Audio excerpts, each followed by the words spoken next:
Well, at holiday time, we all gather with family and friends. And wouldn't it be lovely if you have people staying with you to make their bed with bowl and branch sheets? It's a great way to make your guests feel pampered. Bring home a better night's sleep this holiday season with Bowl and Branch bedding. For a limited time, get 20% off your first set of sheets and free shipping when you use promo code BEG to differ at bowlandbranch.com. That's Bowl and Branch, BOLLAND, branch.com. Promo code BEG to differ.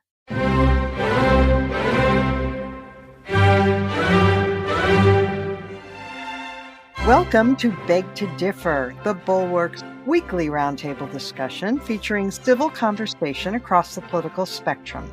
We range from center-left to center-right. I'm Mona Charen, syndicated columnist and policy editor at the Bulwark, and I'm joined by our regulars, Bill Galston of the Brookings Institution and the Wall Street Journal, Linda Chavez of the Niskanen Center, and Damon Linker, who writes the Substack newsletter Eyes on the Right. Our special guest this week is Amir Tibon, who is a correspondent for the Israeli newspaper Haaretz, and who was, for a while, the Washington bureau chief for Haaretz. So, Amir, thank you so much for joining us today. Hi, Mona. It's a real pleasure. Thank you for inviting me. Oh, great. All right. Well, there is a lot of news from Israel, and I couldn't think of anyone better to fill us in on what happened and what this means. So Israel has had how many, like 4 or 5 elections in the past 4 or 5 years? I mean, it just seems like there's more than one a year. It's even worse. It's 5 in 3.5 years. That's the official count. Oh, okay. All right. So this time, though, people are saying, well, maybe this one is a little more stable. So let's start there. Bibi Netanyahu is back. And does he have a more stable majority than the other governments that have come and gone? Definitely. After 5 election rounds, as we discussed, there is finally a decision. And in this election, the interesting thing that happened, it happened now, more than a month ago, but the coalition negotiation stage in Israel takes a little while, so officially there still isn't a new Netanyahu government, but probably it's a matter of days. But the interesting thing about the election is that if you look at the raw votes that were cast, or what you in America would have called the popular vote, it was actually a tie.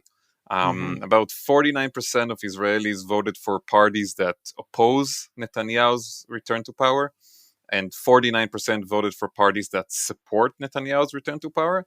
And the rest of the votes went to small fringe parties that are not really relevant for the discussion. But because in Israeli politics, which is a parliamentary system, we have a very important component called the electoral threshold. Basically, a party needs to receive 3.25% of the total votes in order to receive any representation in our Knesset, in our parliament.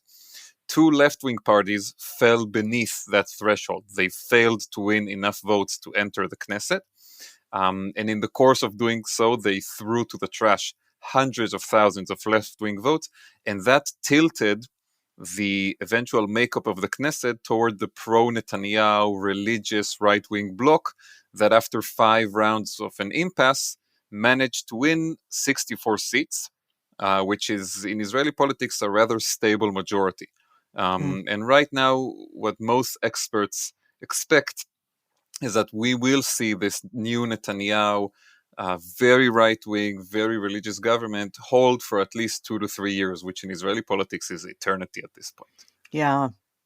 So this threshold requirement, I guess you could say it's sort of an analog to our electoral college in the sense that it's kind of anti-democratic, right? Those people who voted for parties that didn't make the threshold, their votes don't count, right? It's true, but on the other hand, Mona, these are the rules of the game, and everybody knew it entering this election, especially because it's the 5th one in, like we said, in 3.5 years. Nobody can claim that they didn't know the rules. And actually, there was a lot of pressure, including from my newspaper, from Haaretz, which is seen as the voice of liberal Israel. Yeah. There was a lot of pressure on the party leaders in the center-left bloc in Israel to merge and unite because this is what the other side did. And what Netanyahu did so masterfully in this election is that he brought all the smaller elements and parties within his supportive bloc, including the most far right and the religious extremists and one very small anti-LGBT party and all kinds of weird factions, and put a lot of pressure on them to unite and merge and run together and create new political entities in order to secure every vote and make sure that they all pass the electoral threshold. Whereas on the other side, on the center left, everybody is a unique snowflake. And so, for example, Meretz and the Labor Party, the two oldest Zionist left-wing parties in Israel, that really even the James Webb Space Telescope would not be able to find any ideological differences between them. They refuse to unite because one of them is social democratic and the other is democratic socialist. And of course, how can that work together? And eventually what happened is the right wing secured all the votes, whereas on the center-left, votes went to the trash, and this is the result that we received. Right. Now, some people are very worried about this new iteration of Bibi Netanyahu, and I think maybe Damon will speak to this when it's his turn, but some of these parties that he has allied himself with are pretty nasty. Part of the drama here, it seems to me, is that some of the people who have become Netanyahu's opponents, like Naftali Bennett, used to be his ally. But Netanyahu seems to have a capacity, while he's a brilliant politician and he certainly has his place secure in the history of Israel as the most elected politician ever, but he also really alienates people. People who are close to him even grow to hate him. Isn't that true? I think he has a unique place indeed in Israeli history as the person who won most elections. But if he had lost this election, he also would have earned the distinction of being the politician who lost the most elections. And I think that just tells you something about his durability and how many years he's been around. And it's true that during those long years, he had 12 years as a prime minister in his previous term, and before that, 3 years in the 1990s. He earned himself a lot of enemies. And most of the people who ran against him in this previous election that just happened are people who served with him in previous governments. Yair Lapid was his finance minister at one point. Naftali Bennett, who you mentioned, worked for him, began his political career as an aide to Netanyahu and later served under him in several governments. Avigdor Lieberman was once his political partner and foreign and defense minister, and the list goes on and on. And it's true that he's alienated and hurt all of these people and turned them from allies into enemies. And yet, he found himself new allies that are more loyal to him. And these are basically the religious forces in Israeli politics. I think the most important thing to know about this new Netanyahu government, this is the first government in Israeli history where the religious parties have a majority within the governing coalition. If you look back at the history of Israeli politics, the ultra-Orthodox parties and what we call the religious Zionist parties, it's a bit more like modern Orthodox Jews in America, if you want to go into denominational comparisons. Mm-hmm. But these parties always had some influence in the government, whether the left or the right were in power. Usually there was some religious party at the table, but they never had a majority within a governing coalition. And then if you look at this incoming Netanyahu government, 64 seats, Likud has 32.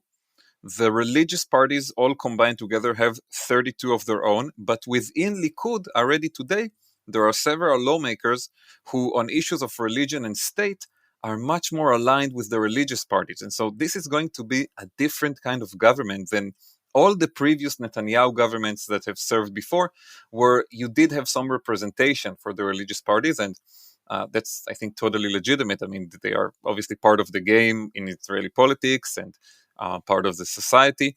But there's never been a government where the secular forces in Israel are a minority. This is the first. And it is going to impact and change the face of the country. Things are going to be different. Yeah, let me ask you one more big question regarding that, and then I'll turn this over to any of my colleagues who want to ask a question or make a comment. And that is, there's been some speculation that because of this, heavy representation of the religious parties who are, very strict, very adamant about who is a Jew, for example, and that this could cause a lot of tension with the American Jewish community, the largest plurality being Reform, who, under certain interpretations of Jewish law, wouldn't even be eligible for the law of return, for example. Their marriages wouldn't be recognized if they moved to Israel, et cetera, et cetera. So there are those kinds of religious issues. Then there are other political issues where, American Jews are much more secular and liberal than the religious parties. No question this is going to cause tension in the relationship. But does Netanyahu care? I mean, the biggest supporters of Israel and the ones that he has been carefully cultivating all these years are the religious Christians in America. And does he care if relations with American Jews suffer? It's a great question, Mona. First of all, I think it's really important for Israel as a country, putting aside Netanyahu for a second. Israel has no substitute in the world to the American Jewish community. And by the way, also, American Jews don't have a different Jewish state than Israel. But obviously, if you look at the world today, there is no country where there is a Jewish community of even 1 million people outside of Israel, except the United States. The largest communities in Europe are in the low hundreds of thousands, right? If you look at France or the UK, there is nothing like the American Jewish community, which we assume is around 5, maybe 6 million people, and is a major force in so many aspects of American life. So the idea that we can just detach ourselves from American Jews as Israelis, I think, is dangerous and delusional. There is really no other Jewish community in the world that is even close to the American Jewish community in terms of its size and importance. And we have to take that into consideration. I think Netanyahu does understand the risks that come with alienating American Jews. And it's not a coincidence that we saw him, for example, I think it was last week, give a lengthy interview to Barry Weiss on her podcast and do some other media appearances that I think were meant to try to soften the image of this new, very extreme government in the eyes of American Jews, and also the Democratic Party that just had a good midterm election, and the Biden administration. He does understand the problem here, and I think he realizes that completely, basically aligning Israel with the evangelical Christians means that Israel becomes a one-party issue in American politics. Evangelical Christians don't have that much of an influence in the Democratic Party. And so, yeah, you can argue that when Republicans are in power, the evangelicals will help promote what is important to Israel. But Israel always tried to enjoy bipartisan support in the United States and to keep good relations with both parties. And the American Jews were an important component of the democratic pro-Israeli coalition. If you give up on that, you basically turn yourself as a country into the foreign policy version of guns and abortion. And I'm not sure that's good for Israel. But I think Netanyahu, right now, the biggest change that has happened, in my view, is that all of the issues of the state and all of the interests of the state are secondary at the moment to his own personal problem, which is the 3 corruption trials that he's facing in the Jerusalem District Court, and his battle to freeze or cancel or get rid of them in any way. And for that, he badly needs the support of the religious parties that are with him in the coalition. And if in return he needs to give them policies and legislation that will harm the relationship with American Jews, maybe he won't like it. Maybe he will know deep in his heart that it's a mistake, but he will do it because he's in a battle for his own survival at the moment. It's the holiday season, and some people are hard to find gifts for. Maybe you think they have everything, but everybody needs sheets. And there is nothing more luxurious than climbing into bed with Boll and Branch sheets because they're beautifully made, they're incredibly soft, they're really quality, and you notice that. You don't find like stray threads coming off, they don't unravel. Plus, when you make your bed, it stays put. I love that. I'm very particular about my sheets, and Boll and Branch does not disappoint. We have the whites because they go with everything, but they have a number of different colors to choose from and every size for every possible mattress. So they will come wrapped and ready in a beautiful holiday gift box so that the recipient will have a fantastic experience unboxing it, pulling open that beautiful satin ribbon, and they will really appreciate climbing into bed with these soft and luxurious sheets. Bring home a better night's sleep this holiday season with Boll and Branch bedding. For a limited time, get 20% off your first set of sheets and free shipping when you use promo code BEGTODIFFER at bollandbranch.com. That's Boll and Branch, BOLLAND, branch.com. Promo code BEGTODIFFER. Damon, a couple weeks ago, you made your low light of the week, I think, the rise of Itamar Ben-Gvir. I don't know if you mentioned him, but, these right-wing people in Israel who are part of this coalition. Did you want to weigh in on that?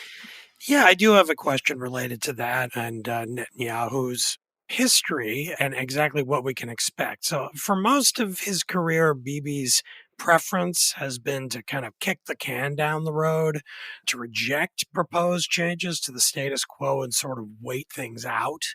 He's been very divisive politically, but in terms of dealing with other countries or the Palestinians or Hezbollah, he's been cautious and stubborn, refusing to make concessions, but also refusing to take decisive action. So, in light of that, I wonder, really, I consider the question of the present moment in Israel is, what do the right-wing partners in this government really want?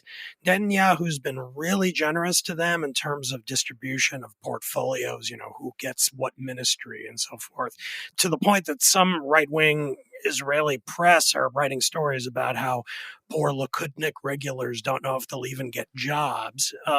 So what do you think is going to happen here? Do the right-wing parties just want this prestige and money and to say, hey, we've made it, we control arms of the government? Or are they actually going to force Netanyahu to take a harder line than he otherwise might, whether it's about annexation or the status of Arab Israeli citizens and other issues? So, Damon, that's, I think, really the billion-dollar question. And I have to say, Haaretz, my newspaper, has never been much of a Netanyahu fandom area. Probably not his favorite newspaper, but over the years, if you read our national security analyst Amos Harel and some of our top political writers like Anshel Pfeffer, they have always given Netanyahu credit in the writing for being cautious when it comes to the use of force and to military adventures, and have always highlighted, his kind of preference for the status quo and for caution, and I think that's true. And my concern about this government is that in the current constellation, we are going to see a different Netanyahu. First of all, because he himself has changed. Some very dramatic things have happened to him in recent years with this indictment and with the experience of losing power and going to the opposition for a year and a half, and seeing some people already write his political obituaries. And I think he's coming back right now with more of messianic mindset of, against all the odds, etc. And also the government is very different, right? There is no Ehud Barak or Yair Lapid or Tzipi Livni or Benny Gantz or, centrist Israeli politicians that served in previous Netanyahu governments. There is no one like that near Netanyahu at the moment. He is basically the most moderate element in his own government. That's something that has never happened to him before. But regarding these coalition partners and what they want, will they be bought off with jobs and accreditations? I don't think that's the case. There is a book, I don't think it's been translated into English, but it was quite popular among right-wing and religious communities in Israel a few years ago. It was published actually by someone who worked with Netanyahu as an advisor for a while. And the headline was, "Why do you vote right and get left?" Basically making the argument that over the years, right-wing leaders in Israel, including Netanyahu, after winning elections with sweeping promises of change and crushing the Palestinians and ignoring democratic presidents in America and changing the nature of the government in Israel and making sure the bureaucracy and the courts don't interfere. They come into office and they partner with centrist or sometimes even left-wing parties, and slowly they basically decide to keep the status quo. And the argument behind this book, which was again became popular among the right wing in Israel, was that this is a problem and that there needs to be change. And I think this government is the biggest test for the religious right wing in Israel. The voters who gave them this majority don't expect the status quo. They really want things to change here. They want these, in my opinion, very disturbing plans to weaken the judiciary and to basically take away from the Israeli Supreme Court the ability to conduct judicial review. And they want to weaken the place of Israel's basic laws, right? We don't have a constitution in this country, but we have several basic laws that play a very important role in protecting and also advancing human and civil rights in Israel. A lot of the things that Israel as a country is so proud to communicate out to the world, LGBT rights and progress on women's rights and equality for minorities, a lot of these things were achieved through interventions of the Israeli Supreme Court over the years with interpretation of the basic laws of Israel. And if you take away that, you open the door for a different kind of Israel. And this is what the voters of these right-wing religious parties expect. The biggest question has to do obviously with Likud, because Likud is the biggest party in this coalition, although it has half of the seats. And I think many Likud voters are in the same place as the voters of the more religious parties. They want this right-wing religious revolution in Israel, but not all of them. There are also Likud voters who I think are disturbed by what they're seeing right now, for example, with Netanyahu giving a proudly and openly homophobic politician by the name of Avi Maoz control over educational programs in Israel, in the entire Israeli education system. Or Netanyahu cutting deals with the ultra-Orthodox parties that will give state funding to ultra-Orthodox schools that don't teach kids mathematics, English, and science, basically condemning them to a life of ignorance and poverty. So if these Likud voters who don't like the direction of the government will somehow communicate their displeasure, maybe it will make a difference. But if that doesn't happen, I think the religious parties will be the stronger element in this government, and they will drag Netanyahu along with them. Okay, Linda Chavez. First of all, just a short comment. I have always considered myself a big Bibi Netanyahu fan for many, many years.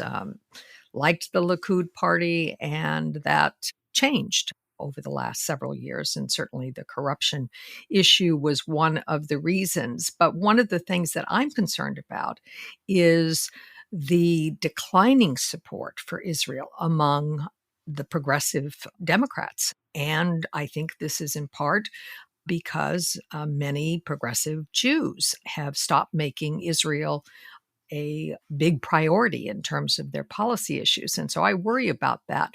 But my question for Amir has to do with what Netanyahu is going to do vis-a-vis Ukraine and Putin. He had a very friendly relationship with Putin. I understand the reasons for that. I understand that what's going on in Syria, that was a, not friendship, but at least a good relationship based on Israel's need to be secure vis-a-vis Syria.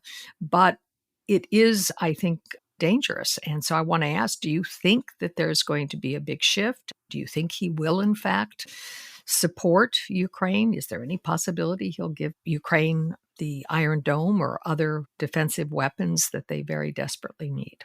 I think that's another great question. I'll start by saying something about Netanyahu's history with Putin, and then I'll try to address the future.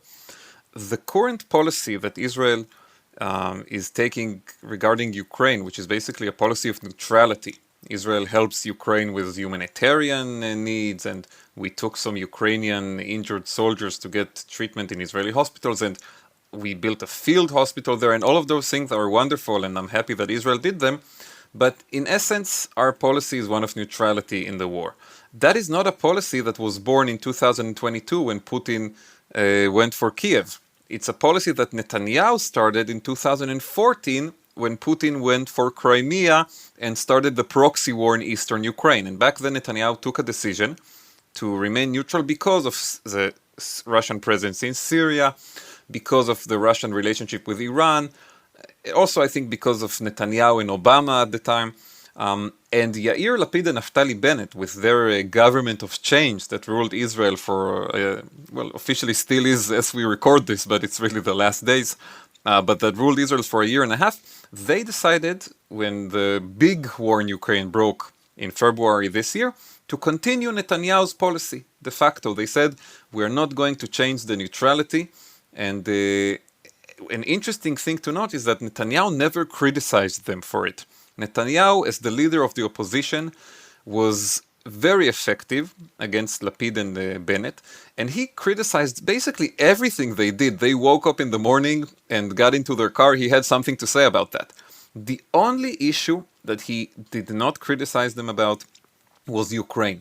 He never said that it was wrong for Israel to remain neutral. He never called for Israel to offer more support for Ukraine. He was asked about it in an interview at one point before the election, and he said, when I'm prime minister, I will reconsider the policy. But obviously no commitment there. So that's regarding the past. Looking into the future, I can see a scenario where maybe Netanyahu looks at the relationship with the Biden administration and the Democrats. And you mentioned the fact that Israel is losing support in the Democratic Party. I still think the Democrats overall are a pro-Israeli party, but we're definitely seeing a shift happening and more criticism and a sense of alienation. And I agree with you that it has to do also with the situation with American Jews. So maybe Netanyahu looks at that relationship and says, I can't give them anything on the Palestinian issue because of my coalition. I'm going to make things worse with American Jews because of the religious parties in my coalition again. On Iran, obviously, there is never going to be, I think, an agreement, between the Israeli wish, which is really for the United States to take care militarily of the problem, and the American priority, which is to avoid such a scenario.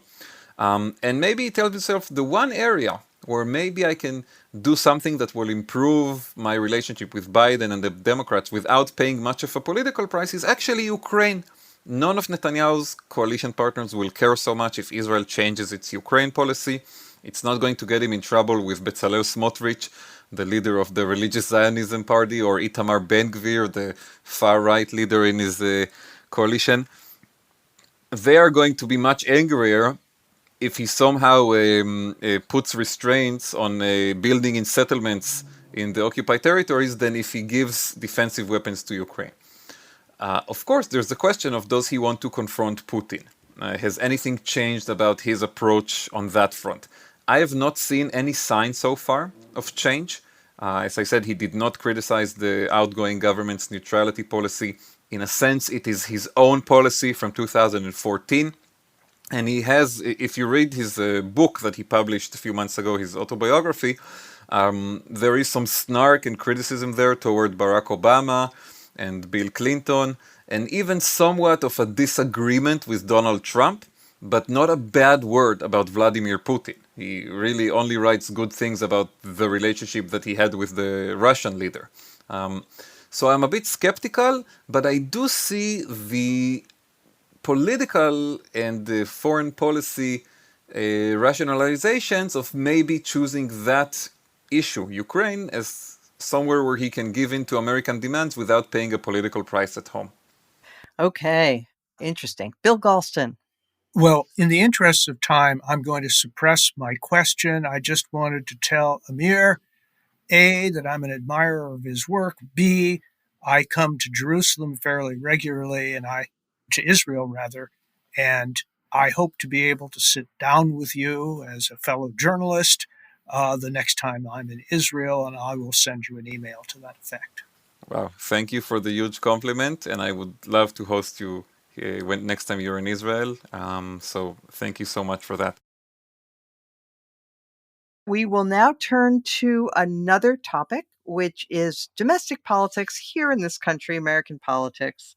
And Amir, I'm going to ask you to stick around for this because I know you are very, very well informed about all things American as well as all things Israeli. So we had the runoff election in Georgia in which Warnock finally achieved a 6-year term in the United States Senate. This cements for the Democrats 51 seats, makes it easier in a variety of ways for Democrats to control things in the Senate. And meanwhile, the only person to announce for president on the Republican side, Trump, is having a very, very, very bad series of events, both legal and political. So I'm going to start with you, Damon.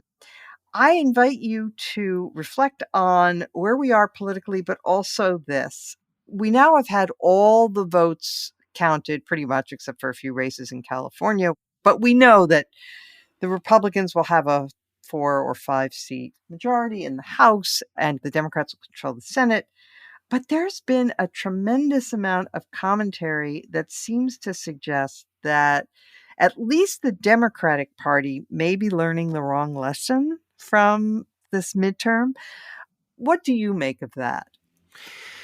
Well, I think it's probably a little early to know that for sure. I mean, let's wait, I guess I would say, until like mid-January at least to actually see what they do with the new arrangement. I mean, we're in the lame duck period sort of holding pattern.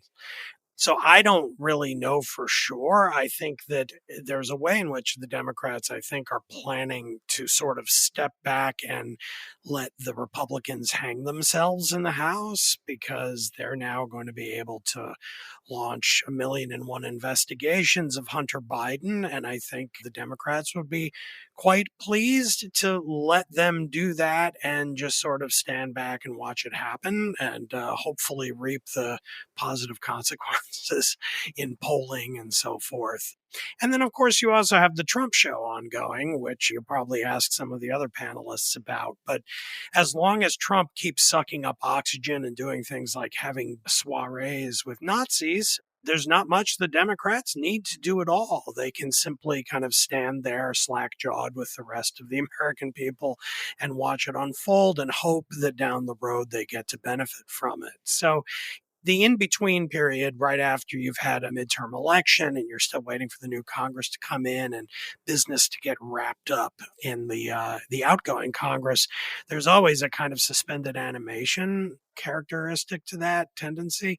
And it's, I think, even a little bit more so now, given how narrowly divided we are, with each house going in a different direction and the division being quite close, and the state of the Republican Party at present, which is so pathological. And, everything is about speaking to the bleachers and red meat for the most conspiratorial minded in the party.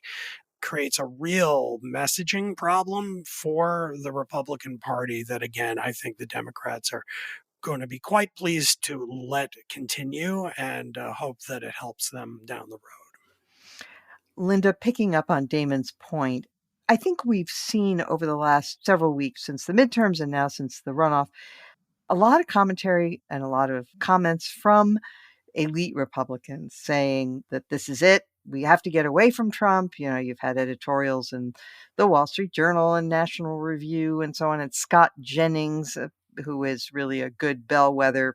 He was a longtime Republican operative who was associated with Mitch McConnell, and he's on TV a lot. And he tweeted on Wednesday morning after the Warnock-Walker race, quote, "Georgia may be remembered as the state that broke Trump once and for all." So if he's saying that, and by the way, he was perfectly happy to carry water for Trump when that was the thing that all the elite Republicans were doing.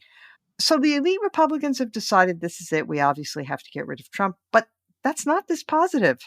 The base is what determines what the Republican Party will do, and that's still very much in question. His sway with however many they are in the Republican primaries, 40%, maybe 35%, but that's enough to win primaries if they don't change the rules. That's exactly right. And We've seen this movie before, over and over again. Let's remember all those wonderful patriotic speeches that people like Kevin McCarthy gave after the January 6th insurrection, but it didn't last. Now, I do think Trump is weakened. I do think he is in a different position now than he was before. First of all, he's very isolated. He's down at Mar-a-Lago. He's lost the levers of power. He's got lots and lots of problems that he has to deal with, including this week, another discovery of more classified documents, these uncovered in a storage vault someplace in Florida. And they were discovered by his own lawyers who were instructed by a judge. You better make sure that there aren't more documents there before you attest that there aren't. So it could change. But I think the problem is that Trumpism, the whole sort of MAGA crazy ideology, has captured this 1/3 to 40% of the Republican Party base, and they are not going to give up on it. I mean, it has unloosed a monster.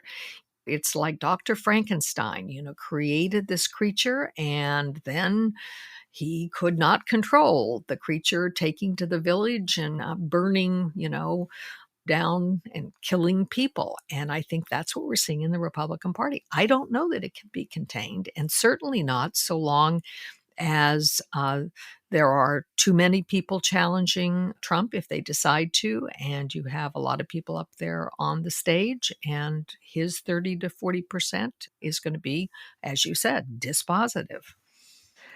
So, Bill Galston, it looks like, reading the tea leaves, Joe Biden is gearing up to announce that he's running again. He has asked the Democratic Party to change the primary schedule, demoting Iowa, New Hampshire, and putting South Carolina first, which certainly makes sense, but it particularly makes sense for Joe Biden, who did not do well in Iowa or New Hampshire, but was given new life by mostly African-American voters in South Carolina.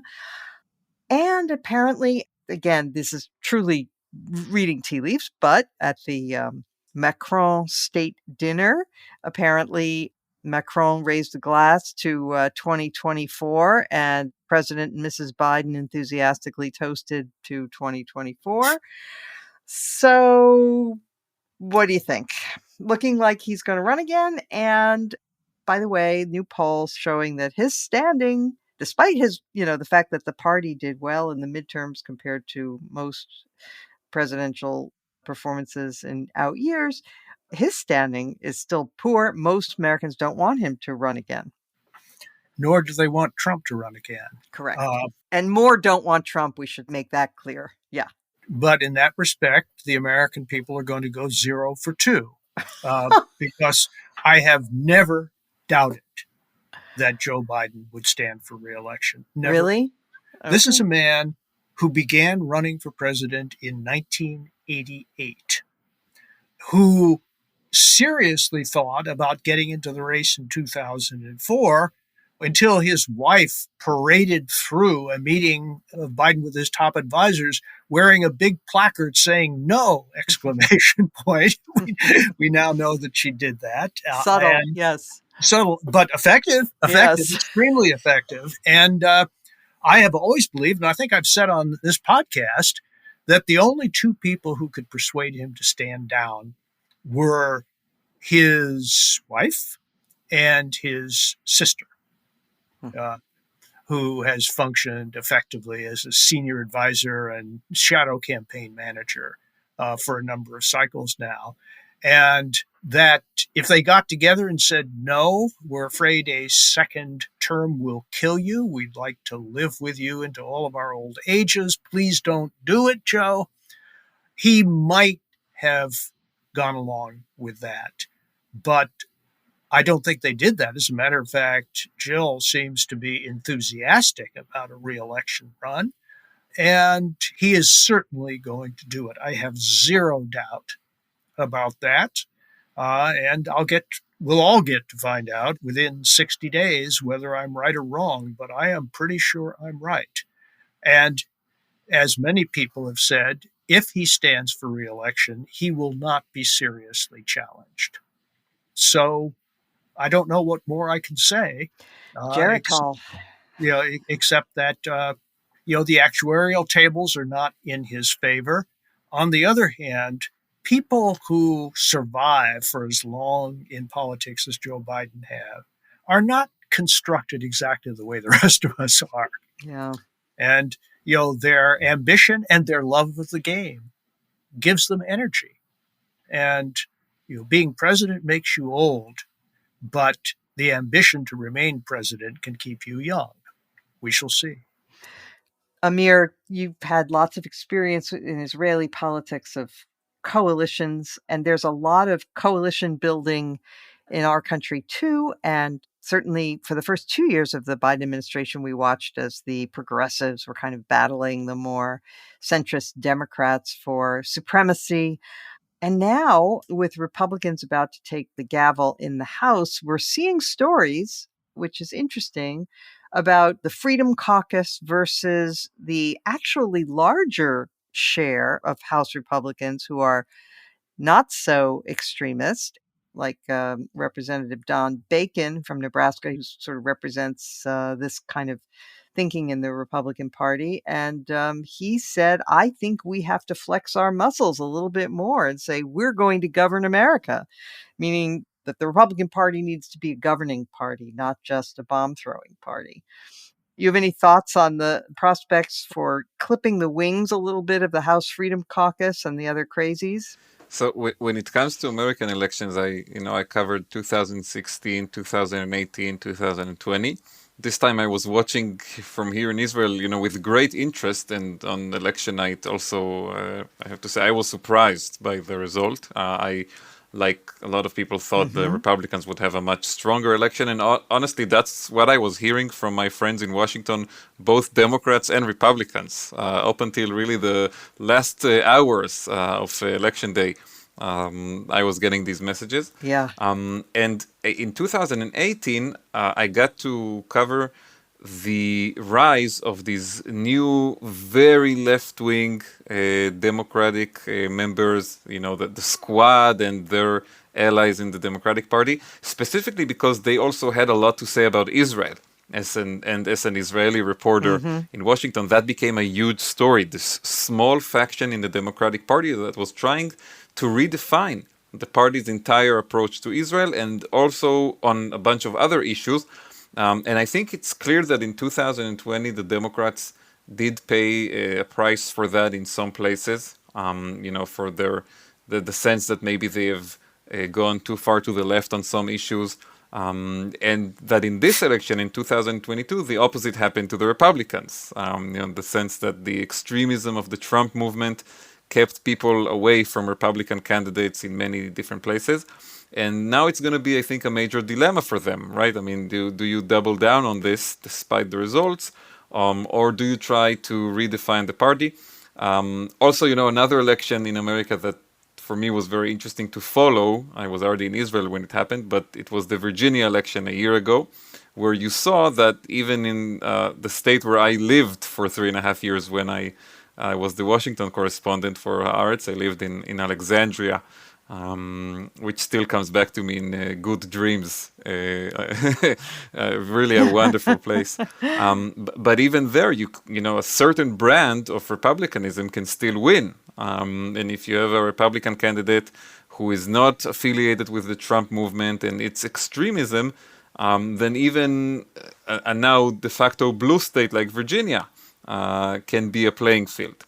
But when I look at what's happening at the congressional level and these fights that they're going to have now within this small majority, I wouldn't be very optimistic if I was in the Republican Party about the ability to restrain these forces. And I think that just like the Democrats paid a price for the presence of the more extreme voices within their majority, I think for the Republicans it could be even worse because of how slim it is and how each member could have so much influence. And that actually is one thing that reminds me a bit of Israeli politics, when sometimes you have these very narrow governments where just one or two lawmakers can decide to make a show, to make a circus out of something, and it causes damage to the entire government sometimes. But when you have a small majority, you have to accept them. And certainly this Republican caucus is much more contentious than the Democratic caucus was. I mean, there was no question that Nancy Pelosi, for example, was going to be elected Speaker, even though there were people in the Democratic coalition who had their issues with her.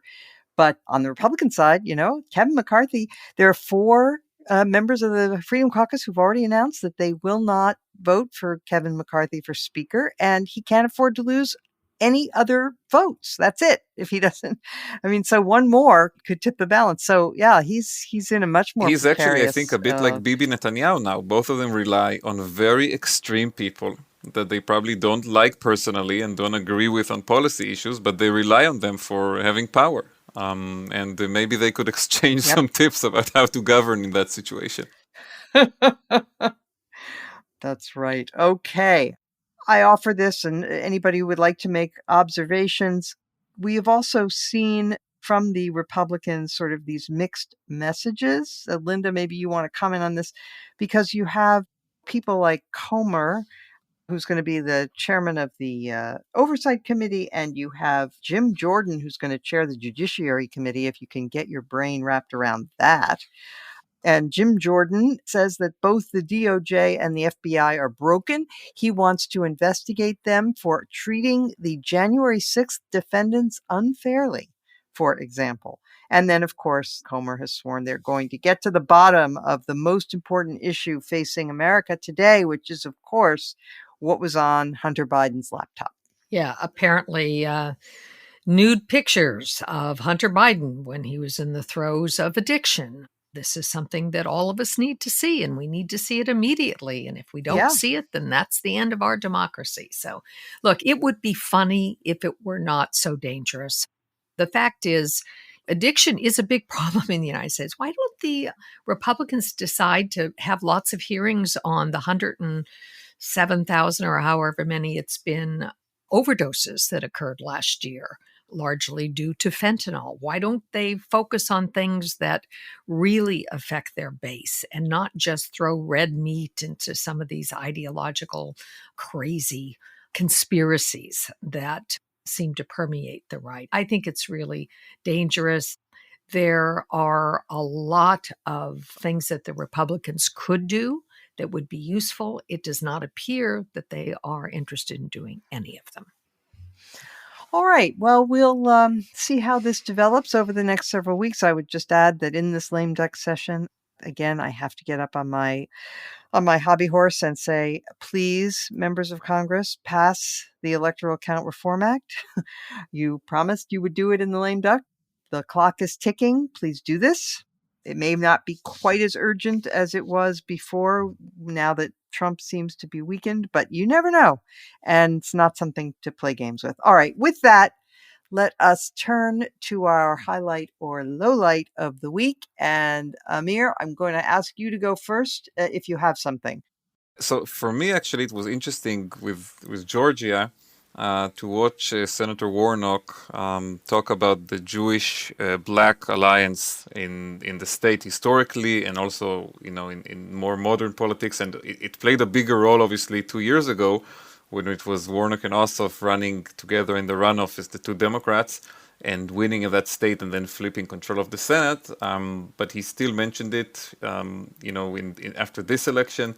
It's an interesting issue to discuss. Obviously, we're hearing a lot about anti-Semitism these days in the United States, and Kanye West, and all these controversies and horrific statements. So any political moment where you talk about more optimistic things from the point of view of the Jewish community, I think is a highlight. And obviously, I think on the low side, I was a bit shocked, to see your former president talk about this idea of suspending, was it, the U.S. Constitution? Here in Israel, we're preparing for a big fight over our own constitutional order. We don't have a constitution, but as I said, we have basic laws. We have a Supreme Court that has the ability right now to guarantee them, and we're preparing for a major debate about this here in Israel and a big political fight about what will be the constitutional order of the country. And a lot of times in these debates in Israel, people point to the United States from both sides, by the way, the more pro-Netanyahu, religious right-wing side, and also the center-left will point at the United States as an example and, look at what they do. We should learn from them. So I really hope you guys don't suspend the Constitution. Yeah, we all do. Thank you for that. All right, Bill Galston. I have a highlight and a lowlight. The highlight is very simple. In 26 years, that's all it has taken to go from the Defense of Marriage Act to the Respect for Marriage Act. This is one of the most rapid changes of American public opinion on a fundamental question, namely same-sex marriage, that I think anybody has ever seen. And like the overwhelming majority of Americans, I regard it as movement in the right direction. My lowlight has to do with declining support in the United States for continued aid to Ukraine.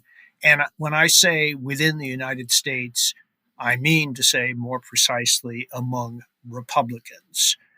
Just a few days ago, the Chicago Council on Global Affairs came out with what I found to be a truly disturbing survey that indicated sharply declining Republican support for both military aid and economic aid to Ukraine.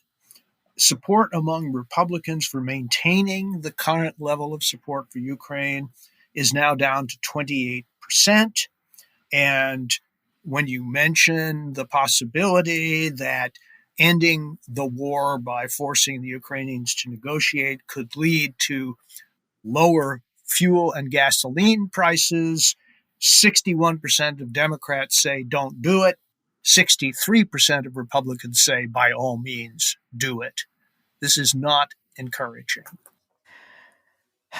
Yeah. And just as opinions can change overnight or almost overnight about same-sex marriage, it's amazing how fast Donald Trump and his acolytes were able to change the Republican Party from one that believed in standing up for liberty around the world to one that doesn't.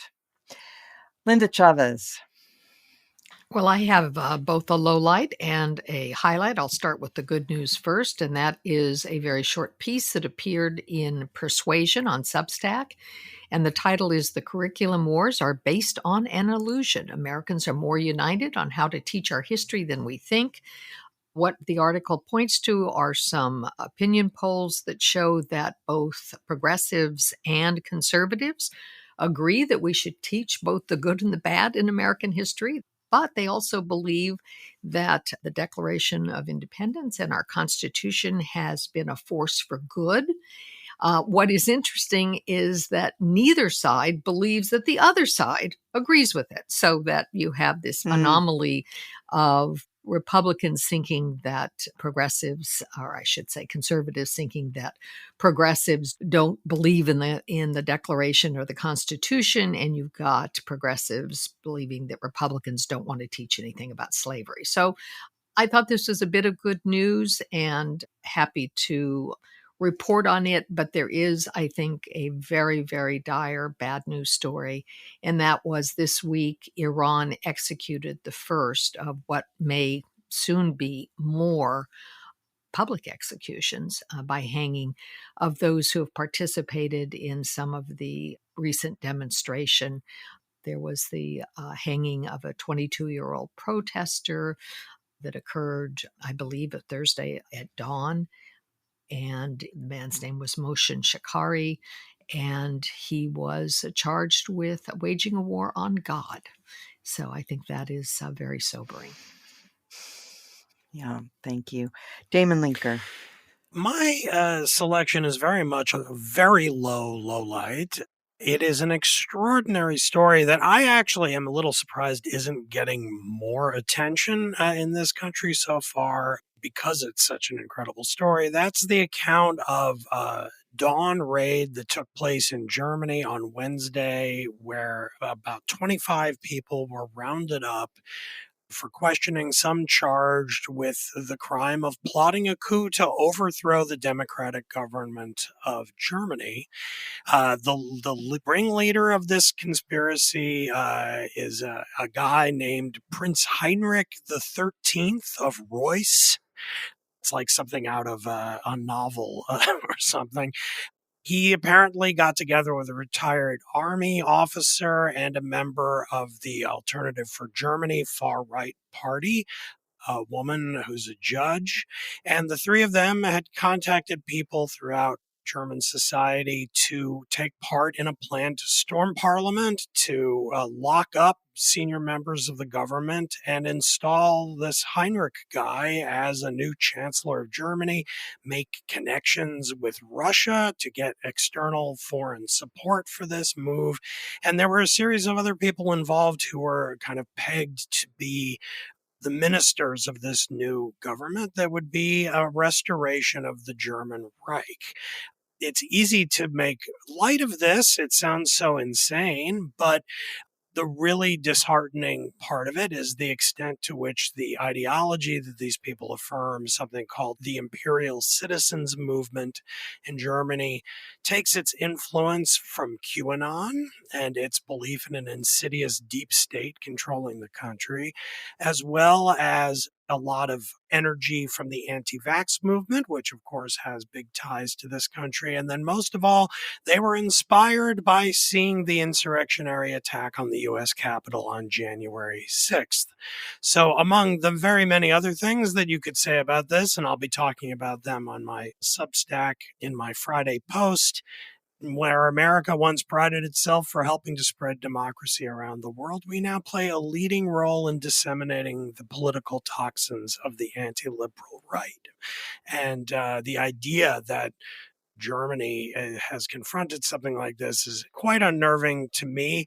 And I will add, as a little additional lowness to this low light, Rick Grinnell, the former ambassador to Germany under President Trump, went on Newsmax in order to spread skepticism about this, and he spread the skepticism by likening the people who were arrested to the January 6th insurrectionists who have been treated so unfairly in our country.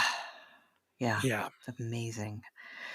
Yeah, it is quite the story. And I would just add one little note, which is people who find the QAnon theories completely crazy and outlandish should just reflect that it comes into focus when you recognize that there is a very ancient anti-Semitic calumny about Jews murdering Christian children and using their blood.